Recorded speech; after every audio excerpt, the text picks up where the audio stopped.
Hey, what's up guys? We are back dito sa aming channel. So this time, nandito kami sa may Employees Village, Butuan City for a new project. So we are currently installing a fixed glass sa itaas na bahagi ng bahay na ito. So in this video, flex ko sa inyo, pakita ko sa inyo yung details. At the same time, yung alternative natin sa SOBC. So bali naka-L po yung sa parteng ito. Ayan.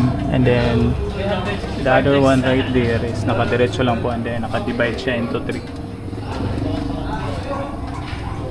So yung materials na ginamit natin is 1 3/4 by 3, and then like I said, yung alternative natin sa SOBC.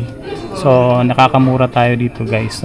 Kumbaga we save time as well sa pag-install, dahil nga po yung process nito, it's either ididikit nyo lang po or i-screw.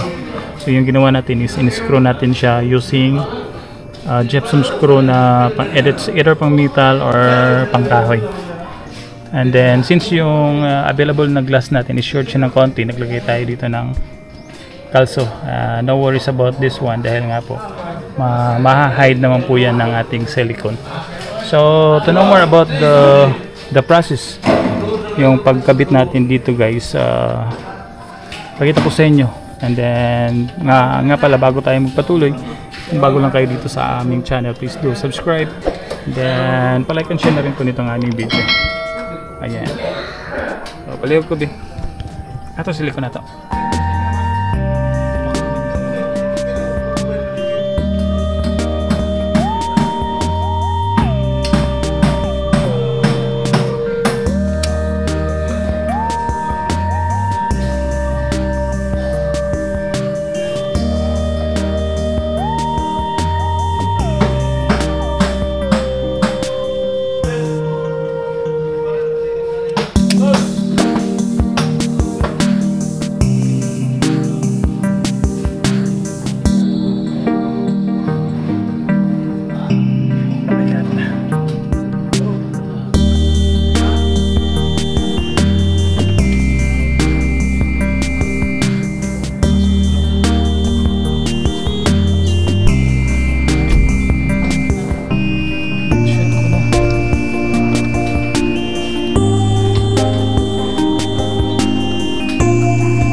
After natin madikit yung glass guys, saka natin susundan ng silicone sealant sa labas na bahagi ng glass.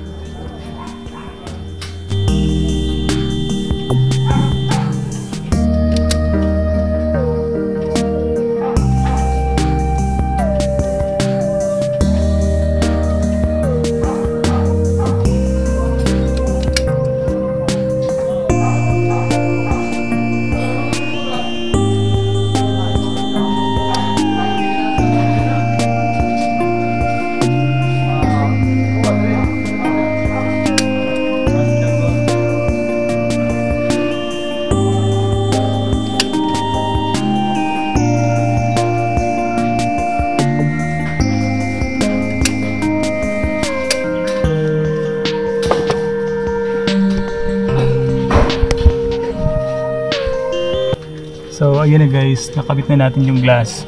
So like I said, after natin malagay yung glass, saka natin lalagyan ng silicone sealant sa labas na bahagi nito. So that's how it look like. Then yung loob na bahagi nito is mag-a-apply din tayo ng silicone sa may glass. And then that's how we do it. Kumbaga nakakamura tayo dito, at the same time mas madali lang po yung process ng pagkakabit. So if you find this video very helpful to you, please give us a like, and then subscribe na rin po sa aming YouTube channel. So this is Ben Pong's work together with Bitok. Bye bye po now. God bless everyone.